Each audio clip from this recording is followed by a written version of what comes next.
بسم الله الرحمن الرحیم. السلام علیکم کتونکو د پښتو ټي وي نه موږ تاسو په خدمت کې حاضر یو. تونکو نن به موږ تاسو ته دا معلومات درکو چې آیا رښتیا انډرټیکر اسلام قبول کړی دی او کو نه. خو د هغې نه مخکې تاسو زموږ پښتو ټي وي چینل سبسکرایب کړئ چې زموږ نورې ویډیوګانې تاسو ته په وخت دررسي. کتونکو انډرټیکر د ریسلینګ د دنیا د ټولو نه غټ توری دی او د ټولو ریسلرانو نه زیات خوښیږي. او کله نه چې پاکستان کې ریسلینګ کتل شروع شوي دي نو انډرټیکر په پاکستان کې هم ډیر زیات خوښیږي او د ټولو نه زیات مقبول ریسلر دی او په لکونو مینوال یې دي. انډرټیکر خو د ریسلینګ د دنیا نه استعفا ورکړې ده خو اوس هم حلقه غواړي چې انډرټیکر ریسلینګ ته واپس راشي او ریسلینګ واپس شروع کړي. د ریسلینګ د انډرټیکر نه علاوه خوند نه کوي او خالي شان لګي. کتونکو دا خو د انډرټیکر د مقبولیت خبرې وي خو اوس موږ تاسو ته معلومات درکو چې آیا انډرټیکر اسلام قبول کړی دی. ځکه چې په سوشل میډیا د انډرټیکر باره کې ډیر زیات بحث روان دی چې انډرټیکر اسلام قبول کړی دی. خو رښتیا څه دي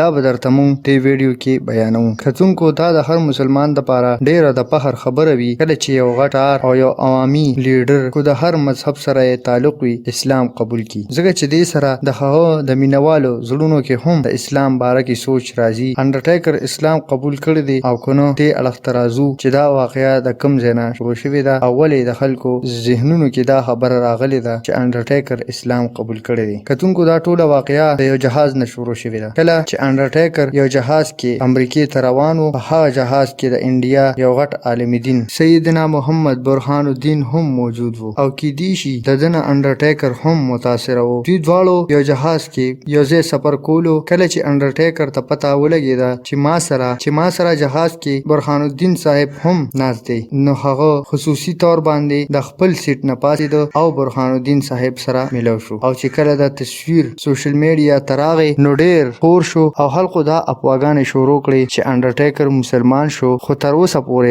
انډرټیکر د مسلمان کېدو باره کې هیڅ هم نه دی ویلي او په 2014 کې برهان الدین صاحب هم مړ شو او هغوی هم د دې باره کې څه خبره ونه کړه چې آیا انډرټیکر اسلام قبول کړی دی او کنه. کتونکو دا خبره زموږ دپاره ډیره قابل فخر ده چې انډرټیکر اسلام قبول کړي. خو دا افوا ده. کتونکو دا افواګانې داسې د نورو غټو خلکو باره کې هم شوي دي لکه سنجي دت او مایکل جیکسن. خو دا صرف د دروغو افواګانې دي او حقیقت کې داسې څه هم نشته. کتونکو د نورو داسې قسمه ویډیوګانو لپاره زموږ د پښتو ټي وي چینل سبسکرایب کړئ او بیل آیکن ضرور دباو کړئ چې زموږ نورې داسې قسمه ویډیوګانې تاسو ته په وخت دررسي.